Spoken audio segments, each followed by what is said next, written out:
안녕하세요. 생생법률쇼 이지원입니다. 법과 친해지는 제법 좋은 방법 생생법률쇼. 오늘도 크고 작은 법률 문제로 어려움을 겪고 있는 여러분을 위한 법률 상담은 물론이고요. 세상을 들썩이게 하는 이슈들을 법적으로 풀어보는 시사법률 토크까지 준비되어 있습니다. 법률과 관련해 궁금한 내용이 있으신 분들은 상담 전화 02-557-8295번으로 연락주시거나 법률방송 홈페이지 접속 후 법률상담 게시판에 문의 남겨주시기 바랍니다. 그리고 아래 하단으로 보이는 이메일로도 상담 문의 받고 있습니다. 각 분야 전문 변호사가 무료로 성심성의껏 상담을 드리니까요. 많은 참여 바랍니다. 네, 지금 이 방송은 유튜브를 통해서도 실시간으로 함께 방송되고 있으니까요. 많은 시청 부탁드리고요. 유튜브를 통한 소통 창구도 활짝 열어두겠습니다. 그럼 오늘 도움 주실 변호사님 소개해드리겠습니다. 법무법인 상림의 임헌진 변호사 자리하셨습니다. 어서 오세요. 예, 안녕하세요. 임헌진 변호사입니다. 최선을 다해 상담해 드리도록 하겠습니다. 네, 오늘도 억울하고 답답한 분들에게 명쾌상쾌 통쾌한 상담, 유익한 상담 해주시길 기대해 보겠습니다. 생생법률쇼, 그럼 오늘 접수된 상담 미리 살펴볼까요? 공짜 휴대폰인데 왜 돈을 받아? 비보 좌회전 사고 합의가 최선일까요? 빌린 돈 갚지 못하면 사기죄가 되나요? 아파트 주차장에서 다쳤는데 책임은 누가? 이렇게 다양한 분야의 상담이 접수되어 있습니다. 잠시 후 변호사님과 함께 속 시원한 해결책을 찾아보도록 하겠습니다. 시청자 여러분께서도 어떤 해결책이 제시가 될지 계속해서 함께 지켜봐 주시기 바랍니다. 네, 생생법률쇼 시청자 여러분이 법과 친해지길 바라면서 법적인 상식을 유익하게 설명해주는 시간이죠. 목요일은 생활 속 법률 상식에 대해서 알아보는 일상의 로 시간입니다. 오늘 알아볼 법률 상식 무엇인가요? 예, 도로의 저승사자라 불리는 암행순찰차 운전하시는 분들이라면 한 번쯤 보신 적이 있으실 텐데요. 그런데 지난해 경찰이 개정된 개인정보보호법을 어긴 채 암행순찰차를 운영해 수만 명의 시민들에게 과태료를 부과한 것이 알려지면서 암행순찰의 위법성이 논란이 되기도 했습니다. 그래서 오늘은 개인정보보호법 개정안 내용에 대해서 자세히 알려드리도록 하겠습니다. 네, 변호사님 우선 지난해 개정된 이 개인정보보호법 핵심 내용부터 짚어주시죠. 예.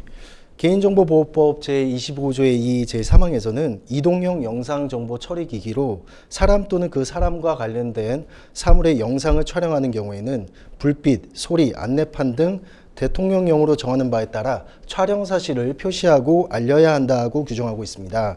그리고 개인정보보호법 시행령 제27조의 2에서는 이동형 영상정보 처리기기로 사람 또는 그 사람과 관련된 사물의 영상을 촬영하는 경우에는 불빛, 소리, 안내판, 안내서면, 안내방송 또는 그 밖에 이에 준하는 수단이나 방법으로 정보 주체가 촬영 사실을 쉽게 알 수 있도록 표시하고 알려야 한다고 하여 이를 구체화하고 있습니다.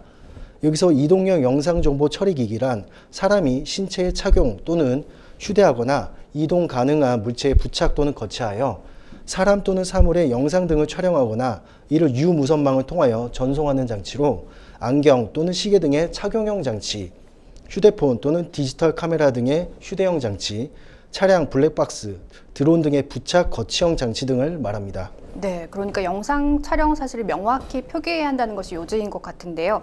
법 내용을 이렇게 개정한 이유가 있을까요? 예, 업무상 목적으로 촬영을 하더라도 개인의 사생활 침해 우려가 있기 때문입니다. 네.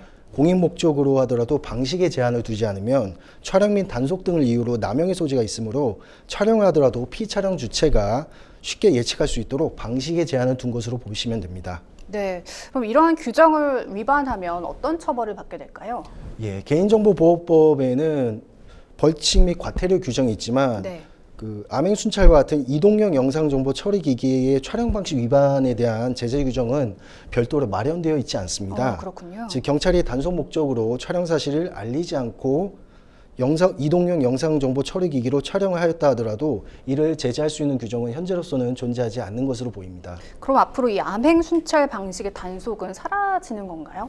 예, 암행순찰차는 경찰이 일반 차량처럼 위장해 과속, 신호 위반, 난폭 운전 등을 단속하기 위해 2007년도부터 도입된 제도입니다. 네. 이 차량들은 교통법규 위반 차량을 발견하면 블랙박스 등을 촬영해 증거를 확보하고 경광등을 켠 후 해당 차량에 정차 지시를 한 다음에 통고 처분 및 벌점을 부과하는 방식으로 운영되었습니다. 하지만 개정된 법에 따르면 이동식 영상기기로 촬영할 때 촬영되는 사람이 그 사실을 쉽게 알 수 있도록 표시물을 부과하고 있습니다. 따라서 이에 따라 위장 형식의 암행 순찰은 이제 허용되지 않는다는 해석도 가능합니다. 반면 이러한 암행 단속이 위법하다는 일부 운전자들의 주장에 대해 강원경찰은 이미 고속도로 전광판을 통해서 암행 단속 구간을 알리고 있기 때문에 아무런 문제가 없다는 입장을 밝히고 있습니다. 네, 그럼 꼭 포함되어야 하는 문구라든지 글씨 크기 등 뭐 암행 단속을 할 때 안내 표시에 대한 기준은 없을까요? 예, 법령에서는 불빛, 소리, 안내판, 안내서면, 안내방송 또는 그 밖에 이에 준하는 수단이나 방법으로 정보 주체가 촬영 사실을 쉽게 알 수 있도록 표시하도록 규정하고 있습니다. 따라서 경찰은 이러한 취지에 부합하는 방식으로 해당 규정을 이행해야 하는데요. 이에 따라 경찰청은 전국지방경찰청에 암행 순찰 차량 운행 시 단속 표시를 의무화하도록 지시하는 공문을 발송했습니다. 현재 울산 경찰청의 경우 암행 순찰 차량에 대해 LED 전광판을 통해 경찰과 암행이라는 문구를 표시하고 있습니다.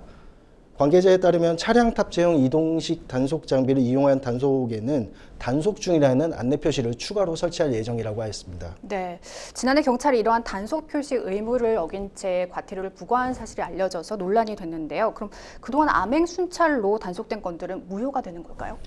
예, 행정처분이 무효가 되기 위해서는 그 처분의 하자가 중대하고도 명백해야 하는데요. 네. 그렇지만 지금 방금 말씀드린 것처럼 암행 순찰과 같은 방식 위반의 그 촬영 방식 위반의 경우에는 개인정보보호법에 별도로 과태료나 벌칙 규정이 마련되어 있지 않아서 과연 그 방식 위반의 촬영 자체의 하자가 중대하고 명백한 하자인지 좀 판단하기 애매한 면이 있습니다. 그렇겠네요. 때문에 이에 대해서 좀 일률적으로 이제 무효다라고 말씀드리기는 어려울 것 같고요. 네. 다만 그 과정에서 부수적인 사생활 침해가 발생했을 경우에는 그 피해에 대해서 손해배상 청구는 충분히 가능할 것으로 보입니다. 네, 지금 뭐 개인적으로 제보하시는 분들도 참 많지 않습니까? 우연히 교통법규를 위반하는 차량을 발견해 제보를 하는 경우라면 일반 차량마다 달려있는 이 블랙박스도 이 법의 대상이 될까요? 예, CCTV와 같은 고정형 영상정보 처리기기의 경우에는 누구나라고 해서 모두가 법 적용 대상으로 규정되어 있는데요. 이동형 영상정보 처리기기의 경우에는 업무 목적으로 기기를 운영하는 자에 한정이 되고 있습니다. 따라서 일반인이 일상적으로 차량 블랙박스 설치 후 운행하다가 우연히 타 차량의 불법 행위를 보고 제보를 하는 것은 법 위반이라고 평가하기는 어려울 것 같습니다. 네, 요즘은 블랙박스 내용을 방송에 제보하거나 SNS 등에 캡처해 게시를 하는 경우도 흔하게 볼 수가 있는데요. 이 경우에도 처벌 대상이 될 수 있을까요? 예, 차량 블랙박스라는 것이 대부분 본인의 안전과 차량의 재산가치 보존을 위해서 지금 설치가 되어 있는데요. 네. 그 주행 과정 및 주차 시 촬영에는 당연히 문제가 없고요. 명백히 정보 주체 또는 제3자의 급박한 생명, 신체, 재산상의 이익을 위해 필요하다고 인정되는 경우 또는 개인정보 처리자의 정당한 이익을 달성하기 위하여 필요한 경우에는 촬영이 가능합니다. 네. 또한 방송 제보나 촬영된 영상을 캡처해서 게시할 경우에도 공익 목적은 인정될 수 있겠지만 다만 이때에는 정보 주체, 즉 피의 촬영자의 개인정보를 먼저 제거한 뒤에 게시를 하셔야 됩니다. 그렇지 않으면 특정성 및 전파 가능성, 비방의 목적이 인정되어 정보통신망법상 명예훼손으로 처벌될 가능성도 있습니다. 네, 같은 경우는 블랙박스 영상을 한 번 보기 시작하니까 알고리즘에 의해서 계속 뜨더라고요. 그래서 좀 즐겨 보고 있는 편인데 이 차량 블랙박스 등과는 달리 뭐 드론처럼 찍고 있다는 사실을 명시하기 어려운 장치라면 어떻게 해야 될까요? 예, 드론과 같은 항공 촬영처럼 촬영 방법의 특성으로 인해서 이제 표시 자체가 좀 어려운 경우가 있습니다. 네. 이런 경우에는 보호위원회가 구축하는 인터넷 사이트에 공지하는 방법으로 알릴 수 있다고 예의를 두고 있는데요. 네. 시행령 해설서를 보면 개인정보위원회 홈페이지 공지 외에 야간 촬영 시 LED 불빛 추가, 행사장 포스터 표기, 조작자의 형광색 옷차림 추가 등의 지침을 두고 있습니다. 이 단속 표시 의무화 외에도 놓치기 쉬운 개인정보보호법 개정안 내용이 있을까요? 예, 시행령 개정안은 정보 주체의 실질적인 동의권을 이제 보장하기 위한 방안을 마련하고 있습니다. 기존 법령에서는 그 동의에 대해서 형식적인 요건만을 이제 마련하고 있었는데요. 개정안에서는 실질적인 요건을 구체적으로 이제 명시하고 있습니다. 적법한 동의라고 인정되기 위해서는 정보 주체가 자유로운 의사에 따라 동의 여부를 결정할 수 있어야 하고 동의 내용이 구체적이고 명확해야 합니다.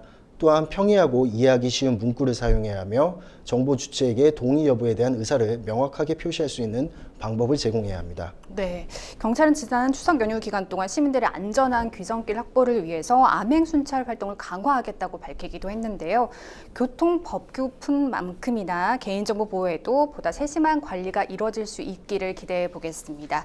지금까지 생활 속 법률 상식 전해드리는 일상의 로와 함께했습니다. 여러분은 지금 생생법률쇼와 함께하고 계십니다.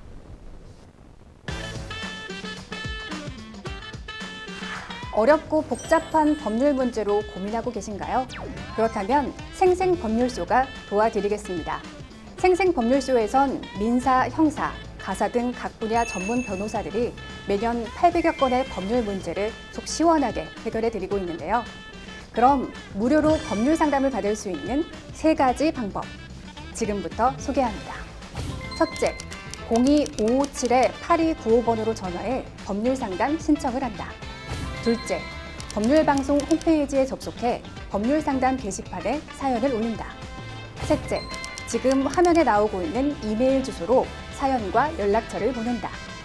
속 시원한 법률상담 프로그램 생생법률쇼. 지금 바로 상담 신청하세요.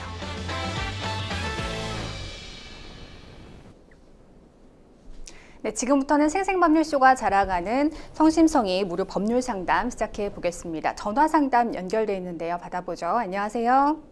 예, 네, 어떤 점이 궁금해서 연락 주셨나요?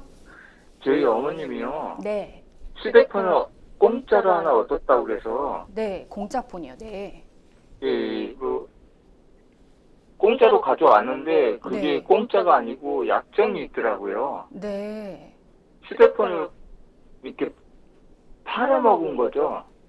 네, 네. 그래서 그 사람을 고소할 수 없나요? 아, 네. 휴대폰이 공짜라고 해서 어머니께서 받아오셨는데 알고 보니 약정이 걸려있는 휴대전화 상품이었군요.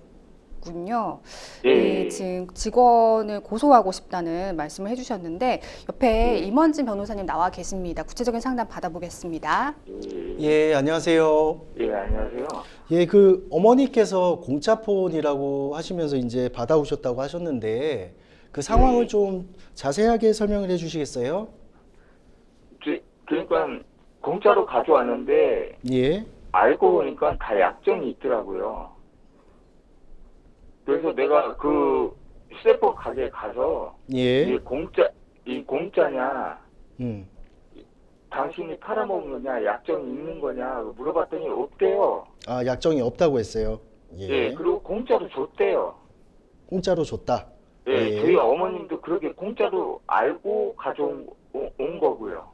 어머니께서는 어떤 경위로 휴대폰을 바꾸시게 되신 거죠? 공짜 폰을 그냥 그 갖고 오시게 되신 휴대폰 거죠? 가게요. 예. 저희 어머니가 이거 후레쉬가 켜졌다고 그걸 잘 못 끄세요. 아, 후레쉬가 켜졌는데 안 꺼져서 그 꺼달라고 갔는데 예.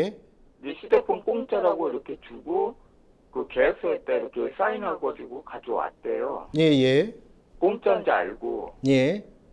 그래서 제가 전화를 휴대폰 가게 전화를 해서 예. 이게 공짜냐, 공짜로 준 게 맞냐 그랬더니 맞대요. 예. 그럼 내가 본사에다 전화해서 이게 뭐 약정이 있는 거면 공짜가 아니지 않냐. 예, 예. 그래서 물어봤더니 공짜가 아니더라고요. 약정이 있고. 그래서 내가 그 가게 가서 공짜가 아니지 않냐. 그리고 막 싸움을 했어요. 욕을 하고. 예, 예, 예. 그 경찰분들이 와가지고서 아, 경찰분들도 출동을 했어요. 예, 예. 그게 이제 공짜폰 갖고 오고 나신 뒤 얼마나 있다가 이제 발생한 거죠? 경찰분들 오신 제가 게? 그날이 일요일이라 그분도 쉬고 내가 어디 가게에서 샀는지 몰라가지고요. 예. 그 이제 전화기로 해가지고서 전화해가지고서 요 모레는 이제 저희 집 근처더라고요. 예. 그래서 찾아갔죠 월요일 날. 예. 아, 일요일에 일이 발생해서 월요일에 찾아가셨다? 아니 토요일에 해가지고서 하루 미뤘다가 예. 월요일 날 찾아갔어요. 예. 어머니께서 토요일에 갖고 오셨고 월요일에 직접 가셔서 공짜인지 여쭤보셨다는 거죠? 예, 예. 그러니까 직원분은 이거는 공짜 맞다. 별도의 약정도 없다. 이렇게 말씀하셨고요. 예. 그런데 나중에 알고 보니까 이제 고액 약정이 결부가 되어 있는 걸 발견하시고 다시 이제 방문하셨던 거고요. 그게 언제쯤 다시 방문하신 거죠? 한 달 정도 있다가 다시 방문하신 건가요? 아니요, 아니요. 그 월요일 날, 그 다음날로 내가 방문했어요. 아, 방문하셨어요. 월요일에 방문하셔서 곧바로 그러면 그 부분을 알게 되신 거예요? 예, 예. 그리고 그때 싸우셔서 경찰분들 출동을 하셨고요. 예. 예. 경찰 분들 왔는데도 무조건 공짜래요. 아, 예. 그래서 내가 그 휴대폰을 달라. 음. 그랬더니 안 주더라고요. 예. 그래서 막싸면 이제 내가 공짜가 아니면 욕을 하겠다. 그랬더니 자기가 알았대요. 예, 예. 그러면 만약에 공짜면은 내가 사과를 하고 저기 하겠다. 그리고 내가 만약에 공짜 아니면 당신한테 욕하겠다. 그때 자기가 알았대요. 예. 그때 욕했더니 이제 신고를 한 거죠. 그 약정이 뭐 새로 이제 되어 있다고 이제 하셨는데 어머니 핸드폰이 공짜 폰인 줄 알았는데 그게 얼마짜리 약정이었죠? 그건 잘 모르겠어요. 그냥 그날 화가 나가지고 예. 그냥 들어가서 그분이라는 거 확인하고서 그분한테 욕을 했죠. 예. 그 저희가 미리 좀 간략하게 받아본 사연에 따르면 어머니께서 약간 경도의 치매 증상이 있다고 하셨는데 예, 예. 어머니께서는 지금 현재 연세가 어떻게 되시지요? 84세요. 84세 되세요? 예. 예. 기초수급자에다가 예. 글도 모르세요. 기초수급자의 글도 모르신다? 예. 예. 그러니까 그분이 그냥 공짜라니까 그냥 가져온 거죠. 예. 그 보내주신 사연 보면은 기존 약정은 2만 원 내외였는데 어머니께서 요번에 받아온 약정 보니까 6만 원이 넘었다라고 이렇게 말씀하셨더라고요. 예. 예. 이제 그 직원이 밀린 요금을 3만 원을 내고 예. 또 두 달치가 또 이제 미뤄져서 이제 지금 9월 달이 8월 달에인가 9월 달에 이렇게 된 거예요. 6월 달에서부터 8월 달까지 해가지고서 요금이 그렇게 밀린 거예요. 아, 예. 요금은 상관이 없는데요. 예. 그 사람이 계속 공짜라고 우기잖아요. 예, 예. 그게 얄밉다는 거죠. 예. 나이 든 사람한테 그냥 그냥 줬다고 하고 팔아먹은 걸 얘기를 안 해주고 공짜로 줬다고 얘기하니까요. 예. 그러면 그 상담자분께서 이제 공짜폰이라고 이제 얘기를 했는데 직원분께서 공짜가 맞다. 별도로 이제 들어가는 돈은 별 없다라고 이제 직원분이 말을 했다라고 말씀하셨는데 그에 대해서 뭐 전화 통화 뭐 하면서 뭐 녹취하신 게 있으신가요? 아니면 직접 뭐 매장 가셔서 뭐 현장 녹음을 하신 거나? 그분들이 녹화는 했거든요. 제가 욕하는 걸요. 예. 그리고 경찰분들이 와서 저 사람이 욕해도 된다고 그래서 그렇게 욕을 했거든요. 그 상담자분께서 직접 경찰 신고하신 건가요? 아니면은 저분도 하고 저도 하고요. 두 분 양쪽에서 다 모두 이제 신고를 했고요. 예. 예. 요거 관련돼서 뭐 본사 측에서는 대리점 말고 본사 측에서는 뭐 어떠한 지금 태도를 취하고 있나요? 지금 저희 어머님 전화가 정지된 상태예요. 예. 그래서 왜 이렇게 요금이 많이 나왔냐? 그랬더니 3만 원 그 직원이 낸 돈을 우리 엄마한테 했다. 그 포함해서 5만 얼마인데 또 기획값이 또 있더라고요. 예. 그래서 기획값 해가지고 6만 원이 됐더라고요. 예. 정지가 된 상태에서요. 예.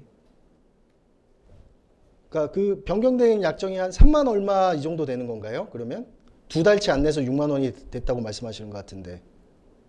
두 달치나 두 달치 되는 것 같아요. 예. 그게 3만 얼마를 저 직원이 내야지 그 전화기를 살 수가 있나 봐요.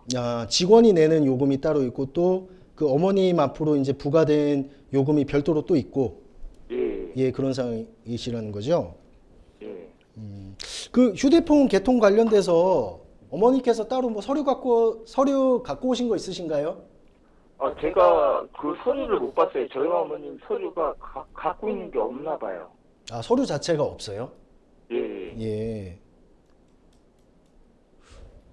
그 아예 뭐 처음부터 받으시지 못하신 건가요? 아니면은 그 이 부분에 대해서 그걸 잘 직원과 모르겠어요. 얘기를 해보신 게 있나요? 어머니한테 예. 전화기를 그거 산 거 어떻게 된 거냐 물어봤더니 내가 안 샀대요. 공짜로 무조건 줬대요. 예.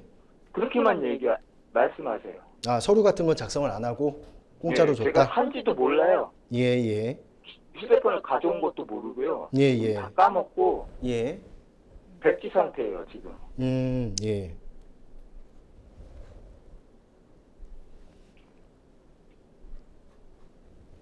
결국엔 그 상담자분께서 이제 궁극적으로 원하시는 부분은 그 대리점 직원을 사기죄로 고소를 하고 싶은데 이게 가능하냐라는 부분이신 것 같고, 두 번째는 요 어머님 앞으로 이제 그 기존 요금제보다 더 비싼 요금제로 지금 개통이 된 상황이니까 요거를 개통 취소할 수 있느냐, 요 두 부분을 좀 궁금해하실 것 같은데 맞나요? 취소는 됐고요. 정지만 되어 있다고 하시지 않으셨나요? 아니 지금 요금이 밀렸으니까 정지가 됐고요. 예. 그 전화기 그 공짜로 줬다는 걸 취소를 해버리고요. 예. 제가 그 경찰분한테 이거 고소를 하겠다. 예. 난 취소하기 싫다. 그런데 취소해도 고소는 된다. 그래가지고 취소를 한 거거든요. 예. 그러면 결국에 그 사기죄 고소 여부만 지금 궁금하신 상황인 거네요? 예. 예. 예, 알겠습니다. 예. 고소해도 되나요? 일단은 좀, 설명하신 사실들을 좀 이렇게 제가 들어봤을 때, 이게 최근에 이제 뭐 공짜폰이라고 해서 이제 대리점들이 이제 붙여놓는 경우가 많는데, 이게 일반인들이 생각하는 그 공짜폰 개념이라는 거는 이제 상담자분께서 이제 맨 처음에 생각하신 것처럼 뭐 가입 조건이나 별도의 뭐 부가 서비스 약정 같은 거 없이 말 그대로 그냥 영원에 이제 폰을 주면 그게 공짜폰일 텐데요. 근데 대리점 측에서 요즘 행하고 있는 그 마케팅 방식은 한 몇 개월간 이제 고액 약정, 그 고액의 별도의 이제 요금제 약정이라던가 아니면은 이제 부가 서비스 약정을 이제 유지하는 것을 조건으로 해서 할부 원금, 기계의 할부 원금을 영원을 어떻게 이제 좀 그 교묘하게 맞춰서 이제 이 할부 원금이 영원이 됐기 때문에 공짜폰이다라고 이렇게 홍보하는 게 이제 요즘에 이제 공짜폰 마케팅이라고 볼 수 있습니다. 때문에 이러한 공짜폰 마케팅은 소비자에게 휴대폰을 겉으로는 이제 무료로 제공하는 것처럼 보이지만 결국에는 이러한 그 부가 약정들 때문에 불필요한 이제 부가 약정들 때문에 그 대리점들이 그 비용을 어떻게든 회수하는 구조로 되어 있거든요. 그래서 실제로는 이제 공짜폰이 아닌 경우가 대부분인 거지요. 그래서 일단은 어머님께서 지금 84세 그 노령이시고 또 경도에 치매 증상도 있다고 하시니까 제일 먼저 지금 확인해야 될 부분은 어머님께서 계약 자체에 대해서 인지를 하셨는지 요것부터 확인을 해볼 필요가 있어요. 근데 그 계약 자체에 대해서는 지금 상담자분께서는 이제 아예 모르신다라고 말씀하고 계시니까 요 부분에 대해서 저희가 좀 강력하게 좀 주장을 할 필요가 있고요. 지금 어머니께서 계약 자체에 대해서는 생각도 못 하고 계셨는데 그리고 이제 핸드폰이 공짜라고 해서 대리점 직원의 말에 속아서 그냥 받아오신 건데 대리점 직원의 아니 제가 물어봤어요. 예. 공짜냐고. 예. 그랬더니 공짜 맞대요. 예. 근데 제가 물어봤으면 그때 얘기를 해야 되는 거 아닙니까? 예. 그렇습니다. 그러니까 이런 과정, 그런데 공짜라고 했는데 알고 보니까 그 기존보다 더 높은 요금 제한가 되어 있다라는 거잖아요. 그러니까 휴대폰 멀쩡한 게 하나 있는데 또 휴대폰을 얻어온 거죠. 사온 거죠. 예. 그러니까 이에 대해서 공짜인데 그냥 개통이 돼서 요금이 청구가 되고 있다는 거잖아요. 그렇죠? 약정을 붙여가지고요. 예, 그러니까 어머니께서는 그냥 공짜라고 생각을 하셔서 계약 자체에 대해서 인지를 못하고 계시는데 말 그대로 예. 공짜 폰 하나 받아온다고 생각하셨는데 담당 직원은 그 어머니 몰래 이제 여러 가지 이제 약정을 이제 그 달아놓은 상황인 거잖아요. 그래서 예. 이 부분에 대해서는 저희가 그 어머니가 인지하지 못한 상황에서 이런 약정들이 맺어졌다면 사기죄 혐의에 대해서 좀 얘기해 볼 수 있을 것 같고요. 특히나 이제 만 65세 이상의 경우에는 국가에서 이제 그 어르신들을 위해서 이제 통신 복지 혜택을 이제 다양하게 제공을 하고 있습니다. 그렇기 때문에 제대로 된 어르신들에게 제대로 된 설명 없이 고가의 요금제를 설정을 했다면 그것만으로도 허위 판매 정황이 의심된다고 보고 있는 것이 요즘 실무의 이제 상황이거든요. 예. 그리고 또 제가 이제 아까 그 어머니께서 뭐 혹시 뭐 계약서나 이런 거 갖고 오신 게 있으신지 좀 여쭤봤던 이제 부분이요.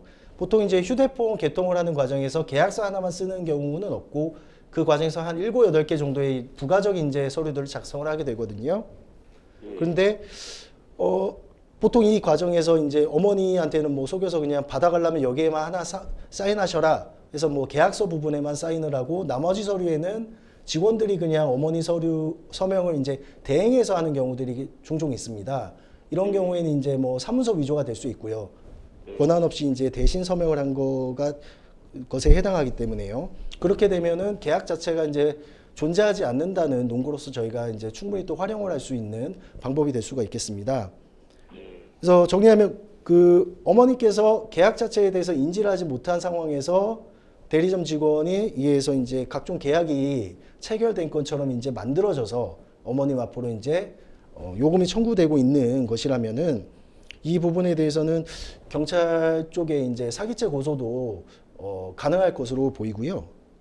그다음에 통신사 자체에 대해서 뭐 해결할 의지가 없어 보이니까 이 부분에 대해서 만약에 좀 뭐 민원 제기 쪽으로 해결을 해 보실 생각이시라면 방송통신위원회나 과기부 쪽에다 민원을 직접 제기하시는 것도 하나의 방법이 될 수 있을 것으로 보입니다. 예. 알겠습니다. 예. 네, 더 궁금하신 사항은 없으실까요? 예. 예. 네, 전화 주셔서 고맙습니다. 오늘 상담 여기까지 진행하겠습니다. 네, 고맙습니다. 네, 사실 통신사 대리점에서 공짜폰 마케팅을 쉽게 볼 수 있잖아요. 그런데 아까 말씀해주신 대로 휴대전화 기기뿐 아니라 약정까지 없어야 이 공짜폰이라는 게 성립이 될 수가 있는 거군요. 예, 그 뭐 일반적인 개념 자체로는 그런데요. 근데 그 대리점에서 이제 판매하는 현실을 봤을 때는 네. 각종 이제 고액 요금제를 이제 결부를 시키거나 아니면은 이제 뭐 넷플릭스 같은 뭐 부가 서비스를 몇 달간 유지하는 걸. 그래서 뭐 한 달에 한 11만 원 정도 된다. 한 달은 아니군요. 하여튼 뭐 몇 달 유지하는 게 한 11만 원 정도 되는데 네. 제가 이제 본 사례는 근데 어르신들께서 넷플릭스를 자주 안 보시는 경우가 많거든요. 네. 근데 본인들이 인지하지 못하시는 상황에서 이러한 이제 뭔가 부가 뭐 약정들이 비싼 부가 예, 서비스를 예, 이렇게 해놓고 네. 공짜폰이라고 이제 홍보하고 있는 게 이제 홍보하는 사례가 이제 종종 있습니다. 예. 네. 또 궁금한 점은 경찰을 부르기 전에 이 상담자 분께서 욕설을 하셨다고 하셨거든요. 예, 예. 근데 추후 이 부분이 문제가 될 소지는 없을까요?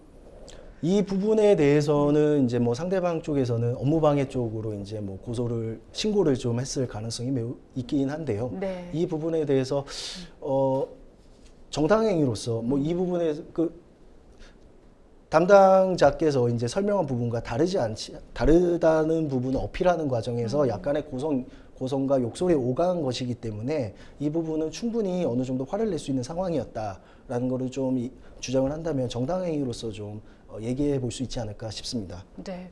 그러면 요즘 휴대전화 사기 판매 유형 뭐 수법이 정말 다양해지고 있는 것 같습니다. 이외에도 어떤 사례가 있을까요? 우선 이제 뭐 불법 보조금 사례들이 종종 있죠. 예. 네. 그래서 이제 소비자들 이게 워낙 요 정부에서 이제 이야기하는 부분과 네. 그다음에 이제 각 대리점마다 이제 이야기하는 부분들이 다르다 보니까 뭐 불법적으로 보조금을 지원하면서 우리 쪽이 좀 더 이제 소비자에게 혜택을 많이 준다라는 식으로 이제 홍보를 하지만 실제적으로는 그러지 않는 경우도 있고요. 네. 예. 아무튼 휴대폰 쪽은 전문가들도 많이 속는다고 하더라고요. 예. 워낙 그 계약 조건 자체가 되게 복잡하기도 하고 뭐 선택 약정 할인 뭐 할인해서 뭐 퍼센트도 되게 다양하고 그냥 예. 봐도 좀 복잡한데 어르신들의 경우는 더 많이 속기가 쉬울 것 같습니다. 근데 앞서 뭐 짚어주셨지만 이 어르신의 인지하지 못한 상태에서 이 계약 서류를 작성했을 경우 이제 가족들이 발견을 해서 이 계약을 좀 철회해야겠다라고 해서 갔을 경우 그 기간이 있지 않나요? 정해진 기간? 예, 그 할부 판매 같은 경우에는 네. 그 14일로 제가 기억을 하고 있는데 이거는 네. 좀 확인을 해봐야 될 부분인 것 같습니다. 이 부분에 대해서는 14일 이내라면은 이제 자유롭게 개통 취소 철회를 좀 할 수 있는 것으로 알고 있고요. 네. 근데 그 기간이 넘어갔을 때 거기에서부터는 이제 좀 복잡해지게 됩니다. 그래서 방금 말씀드린 네. 것처럼 계약 과정에서 이러이러한 문제점들이 있으니 이 부분에 대해서는 좀 강하게 어필을 하셔서 계약 자체 개통 취소를 좀 요구를 하시는 게 어떠실까 싶습니다. 네. 이 상담자께서 기억해야 할 부분이 있다면 한 번 더 정리해 주시죠. 예, 어르신들을 상대로 한 그 핸드폰 개통 사기의 경우에는 계약 과정에서 어르신들에게 제대로 된 설명이 이루어지지 않은 채 그 계약이 이루어졌는지 여부가 좀 핵심 쟁점이 됩니다. 그래서 공짜폰이라는 단어로 어르신들을 현혹시킨 다음에 고액의 이제 약정들을 결부시키는 방법으로 이제 계약을 맺을 경우에는 그 자체로 좀 이게 사기죄 소지가 있기 때문에요.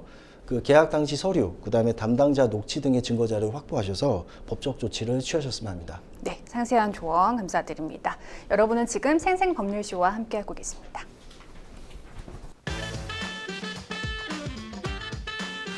어렵고 복잡한 법률 문제로 고민하고 계신가요? 그렇다면 생생법률쇼가 도와드리겠습니다. 생생법률쇼에선 민사, 형사, 가사 등 각 분야 전문 변호사들이 매년 800여 건의 법률 문제를 속 시원하게 해결해 드리고 있는데요. 그럼 무료로 법률 상담을 받을 수 있는 3가지 방법, 지금부터 소개합니다. 첫째, 02-557-8295번으로 전화해 법률 상담 신청을 한다. 둘째, 법률방송 홈페이지에 접속해 법률 상담 게시판에 사연을 올린다. 셋째, 지금 화면에 나오고 있는 이메일 주소로 사연과 연락처를 보낸다. 속 시원한 법률 상담 프로그램 생생법률쇼. 지금 바로 상담 신청하세요.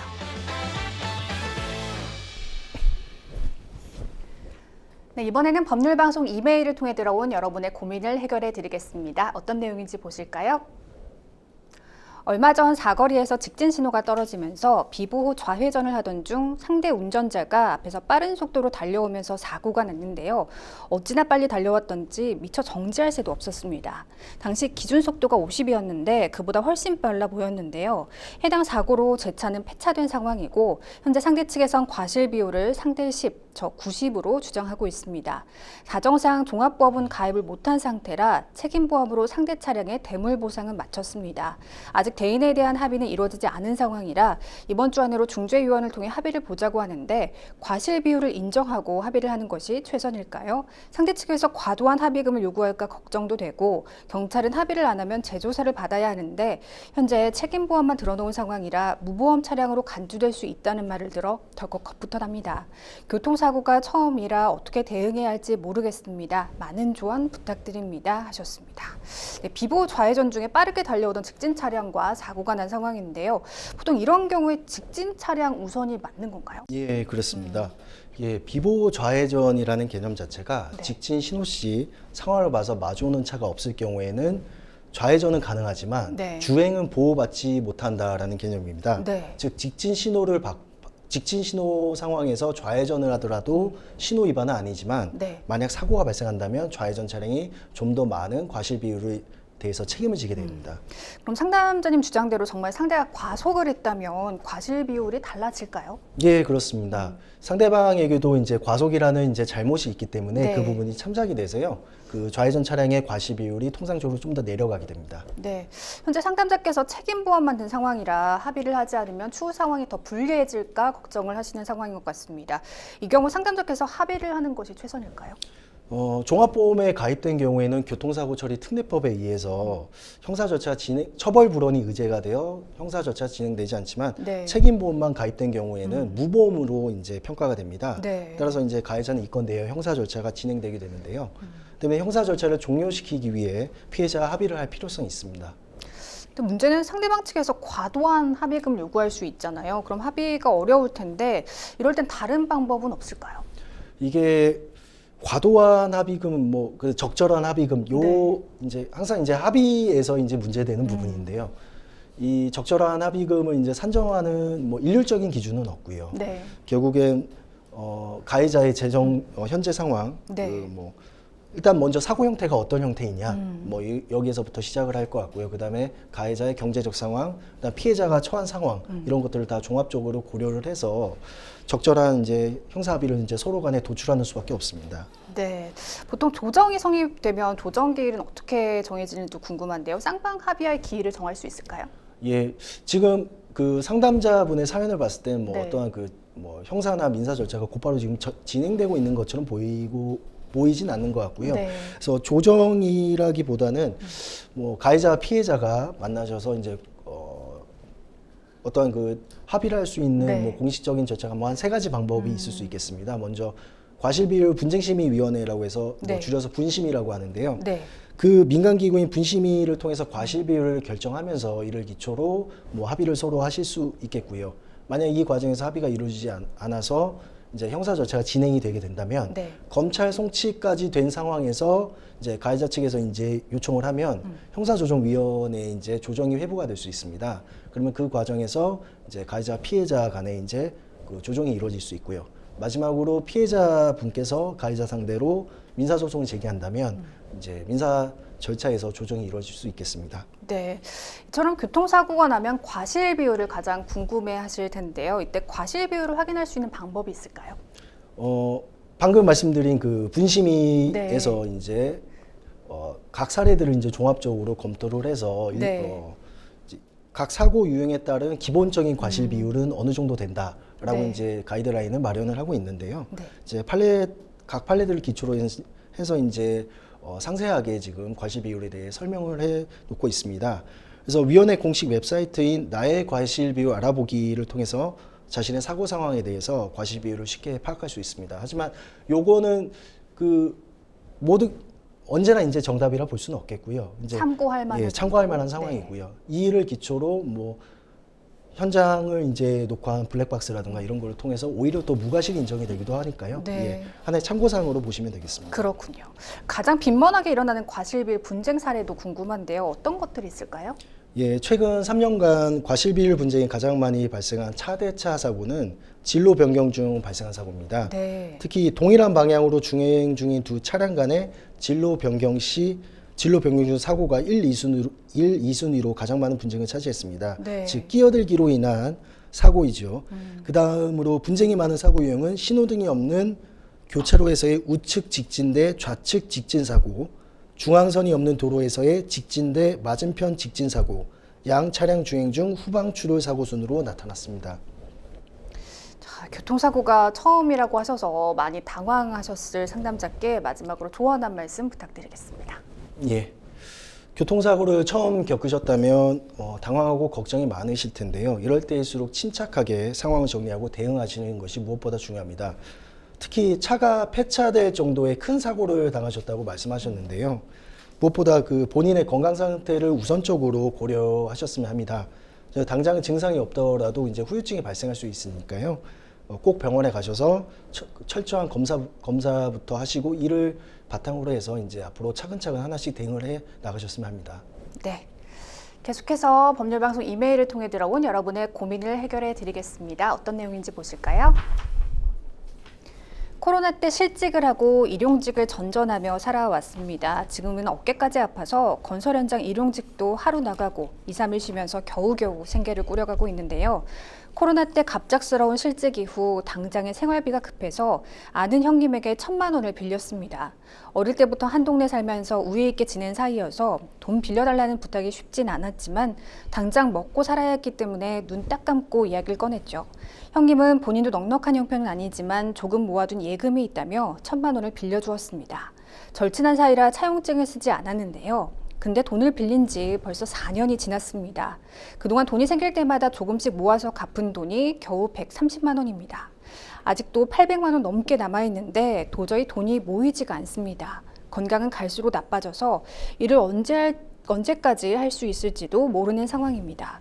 당시 형님에게 이자 10%까지 갚겠다고 말씀드린 터라 원금의 이자까지 합하면 거의 1,000만 원인데 저는 대출받기도 어렵고 일용직일을 하지 않으면 돈이 생길 곳이 없습니다. 저의 이런 사정을 아는 형님께서도 돈을 못 돌려받을 것 같아 불안해하고 있습니다. 얼마 전에는 곧 자녀를 결혼시켜야 해서 한 푼 두 푼이 급한데 대체 언제 갚을 거냐고 성화를 부리더군요. 저에게 돈을 갚을 의지가 없다면서 이런 식이면 사기죄로 고소를 생각할 수밖에 없다고 말합니다. 사실 저에겐 오래된 차 한 대가 있는데요. 이 차를 담보로 돈을 빌릴까 생각해봤지만 연식이 오래된 차라 대출받아도 얼마 안 될 거라고 하더군요. 그리고 차가 없으면 앞으로 제가 일하는 게 더욱 힘들 것 같아서 차를 팔 수도 없습니다. 저도 어떻게든 돈을 갚아나가고 싶은데 당장 원금과 이자를 한 번에 줄 수가 없습니다. 이러지도 저러지도 못하는 상황에서 형님이 민사소송을 걸까 걱정이 되는데 어떻게 하면 좋을까요? 하셨습니다. 이렇게 개인 간 돈 거래하는 경우가 상당히 많잖아요, 변호사님.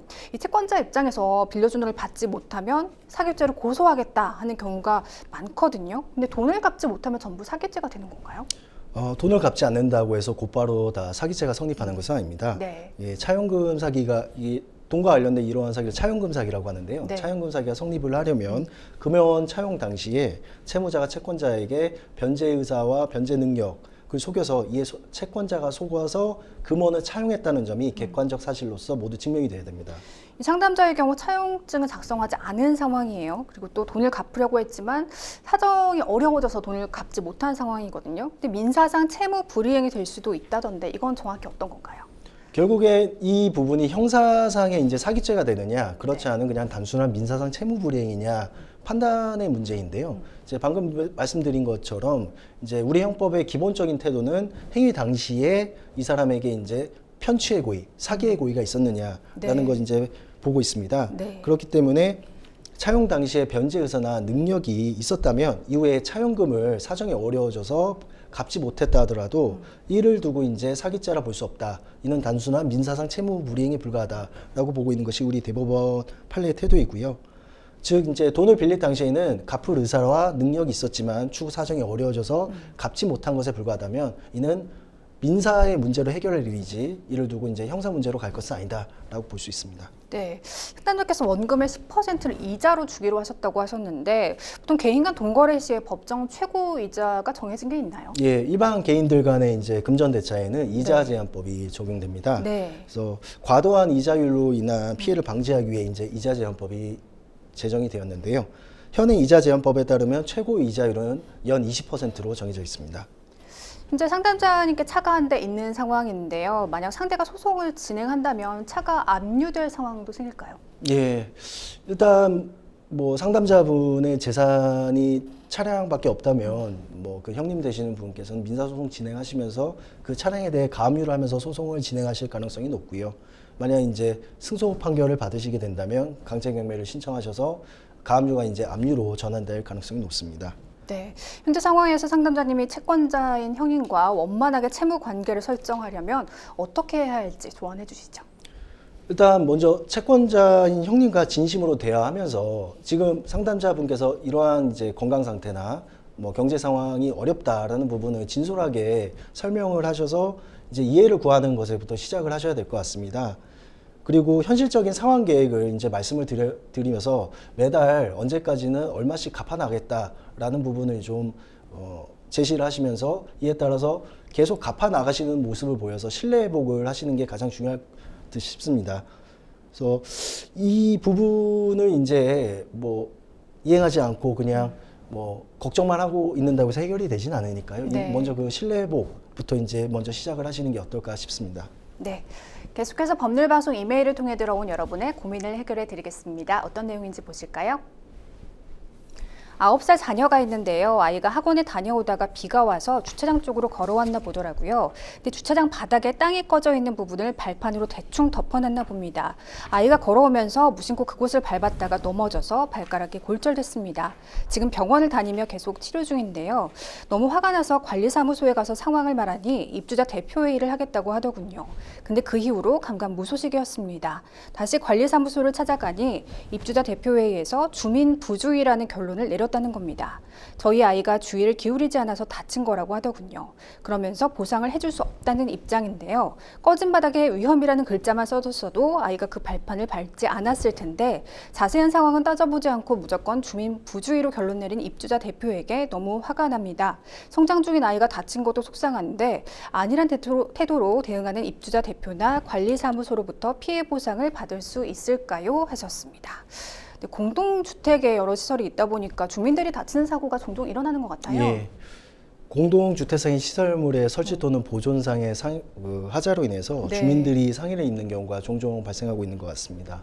이 관리 측면에서 문제가 좀 발생을 했는데요. 입주자 대표 등이 이러한 시설 하자로 인해 발생하는 피해에 대해서 배상할 책임이 있는 건가요? 예, 공동주택의 시설물은 민법상 공작물에 해당합니다. 네. 때문에 공작물의 설치 또는 보존상의 하자로 인해서 손해가 발생한 경우에는 민법 제758조의 공작물 책임에 따라 점유자인 입주자 대표 등에게 그 1차적인 책임이 있습니다. 네, 관리사무소는 말 그대로 주택 관리를 담당하는 주체잖아요. 이 상담자님 말씀처럼 그 위험한 지역에 뭐 주의, 위험 등의 표시를 해두었다면 사고를 방지했을 수도 있을 것 같은데 그런 점에서 관리사무소의 책임은 없을까요? 예, 이건 결국엔 그 공작물의 설치 또는 보존상의 하자가 있는지 여부에 네. 대한 판단의 문제인 것 같은데요. 네. 그 대법원은 공작물이 그 용도에 따라 통상 갖춰야 할 안전성을 갖추지 못한 상태에 있는 경우에는 설치 또는 보존상의 하자가 있다고 보고 있습니다.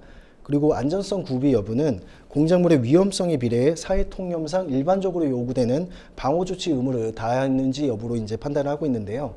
즉 아까 사연을 보면 주차장 바닥에 꺼진 부분을 임시 발판으로 덮어두고 주의나 위험 등의 표지판을 설치하지 않았다라고 되어 있습니다. 이런 경우에는 방호 조치 의무를 충분히 다한 것으로 보기 어렵기 때문에 책임을 추궁할 수 있을 것으로 보입니다. 네. 입주자 대표에서 주민 부주의다, 그러니까 개인의 책임으로 넘긴 거죠. 그래서 배상을 해줄 수 없다고 하는데, 근데 책임을 지지 않는다면 소송으로 가야 할까요? 예, 입주자 대표회의는 아파트 공용 부분 및 부속 시설물의 관리에 대한 최종적인 책임 주체입니다. 네. 때문에 관리 소홀로 인해서 입주자 등이 이제 피해를 입었다면 그에 대한 손해를 배상할 의무가 있습니다. 만약 입주자 대표회의가 이에 대한 배상을 거부한다면 소송을 통해 책임을 추궁할 수 없을 것으로 보입니다. 네, 9살 아이예요. 이 혹시 상담자 자녀분의 과실이 있다고도 볼 수는 없을까요?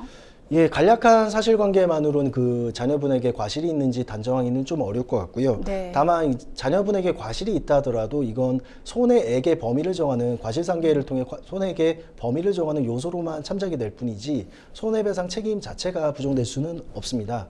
대법원도 피해자나 제3자의 행위가 그 설치 또는 보존상의 하자와 경합하여 공동 원인이 됐다 하더라도 그 책임 자체가 부정되는 것은 아니다라고 이제 네. 판시를 하고 있으니까요. 이 부분은 뭐 책임 자체가 부정될 수 없는 요소라고 보시면 되겠습니다. 네, 처럼 공동주택 시설 이용 시에 사고가 발생했을 경우에 어떻게 대처하면 좋을지 조언 부탁드릴게요. 예, 피해가 일단 발생했을 경우에는 즉시 사진이나 동영상을 통해서 현장에 대한 그 증거를 확보하는 것이 무엇보다도 중요합니다. 그리고 이후 아파트 관리사무소나 그 입주자 대표회의에 그 신속히 사고 사실을 알리고 책임 소재를 명확히 하는 그 절차를 진행을 하실 필요가 있습니다. 한번 지금 입주자 대표회의에서 주민 부주의로 결론을 내리는 상황이잖아요. 예. 그럼 지금 상담자 분은 어떻게 대응을 하는 게 좋을지 조언을 해주신다면요?